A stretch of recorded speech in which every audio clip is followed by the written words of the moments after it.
And with us now are three members of Plattsburgh Cares, Joe Ellen Miano, Kathy Sager, and Michelle Willett. Thank you all for being here. We appreciate it. Thanks for having us. When did your group form and why? Well, we originally got together as a formal group in April of 2017, just this past April.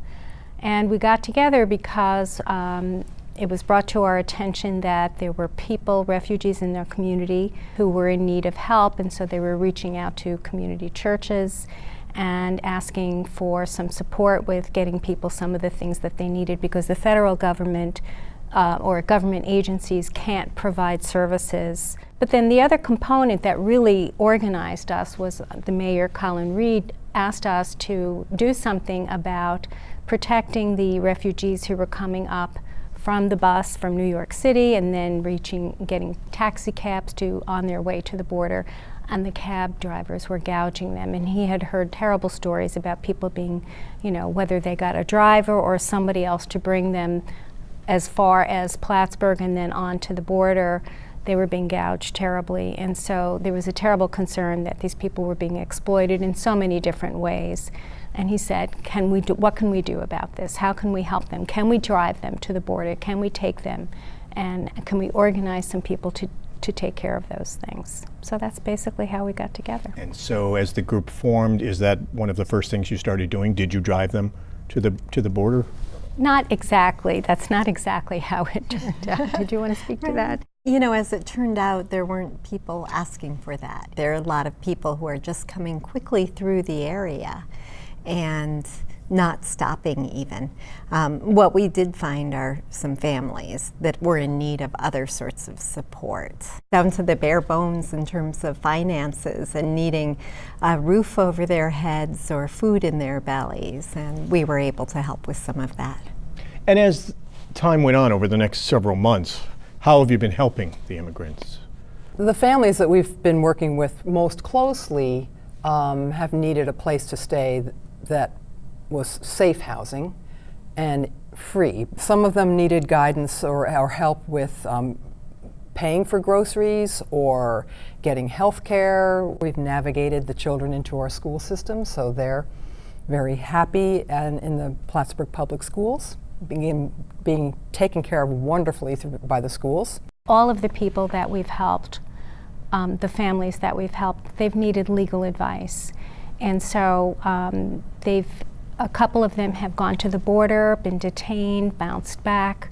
Some of them were arrested at the border, and it's very arbitrary. As they all have had visas, they've all had legal documentation to be in our country, but it's very arbitrary as to why they can't pass through the border.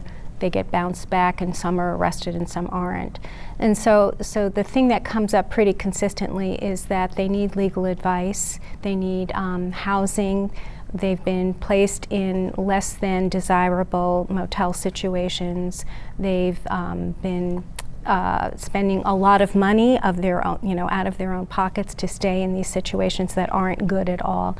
And so as Joelle said, they need safe housing, they need a lot of legal support and information about how to navigate crossing the border, or if they've been bounced back, what their options are at this point, and that becomes a crisis. How do you help the husband be able to contact the wife from jail? How do you help the wife receive phone calls when she has an international phone, so her husband can't even get through to her?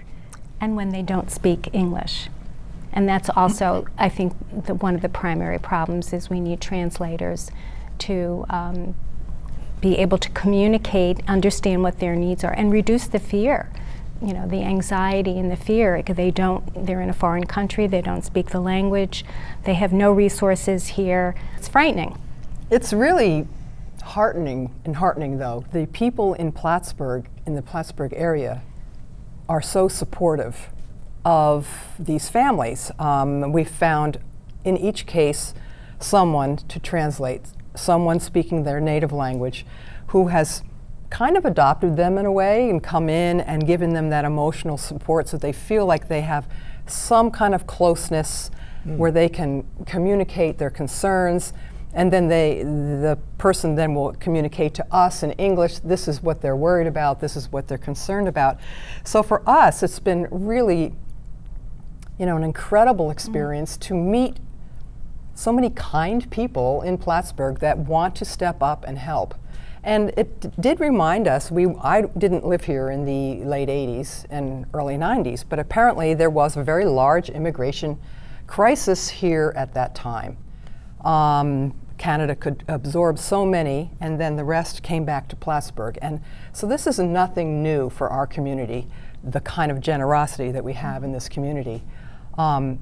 There were 400 volunteers and all sorts of agencies and faith groups that came together at that time. And I think in a way we're trying to reestablish that kind of strength, because if this issue gets more critical, we want to have the machine in place to be able to respond. And how big is your network now? How many volunteers do you have? We have about 120 people who've signed on to be a volunteer. Not all have actually stepped forward yet, but every time we turn around, the number grows. All it takes is hearing one of the stories. People are so moved, they want to help.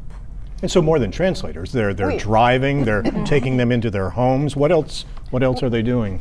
We have a grocery for the current family. We have a grocery drop-off schedule. We have students from the college who speak many languages. As you know, we have a very strong international community of students, and they've signed on and offered their services to translate. How many immigrants do you think you've helped so far?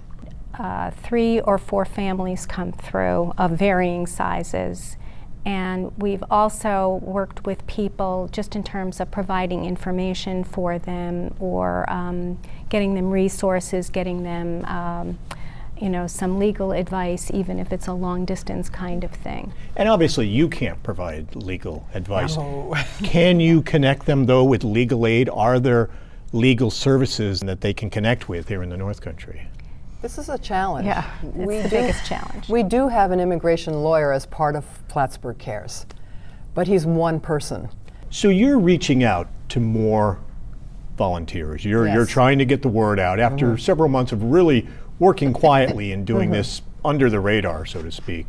You're really now reaching out, looking to get more people to volunteer Absolutely. and become part of Plattsburgh Cares. We're a 501(c)(3) now. We're very proud of that. So we're an official nonprofit organization now, and so we're ready to sort of have our public opening.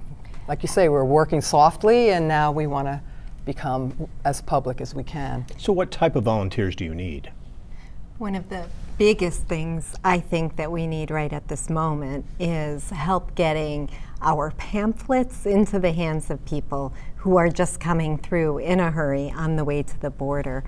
We need outreach to taxi cabs, bus stations, anywhere we can think of, to help get this educational material in people's hands so they can make the right decisions. So the event you're holding on Sunday, what is that all about, and what are you hoping that will do? It will be a panel presentation with our immigration lawyer, a member of Plattsburgh Cares who lives right up by the border, who will be giving the eyewitness account of what happens when people are there, and the distress and the stress that they're experiencing in those moments.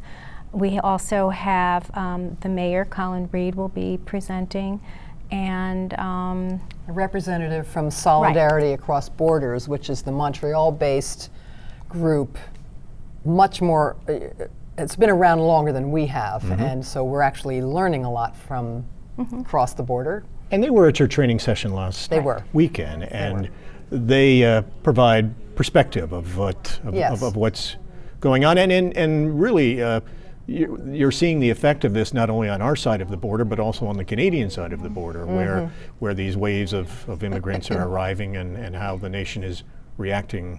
We often picture Canada as a utopia for immigration, and the reality on the ground is that it too has lots of problems for immigrants. It's very hard to receive services. Conditions can be pretty stark for them.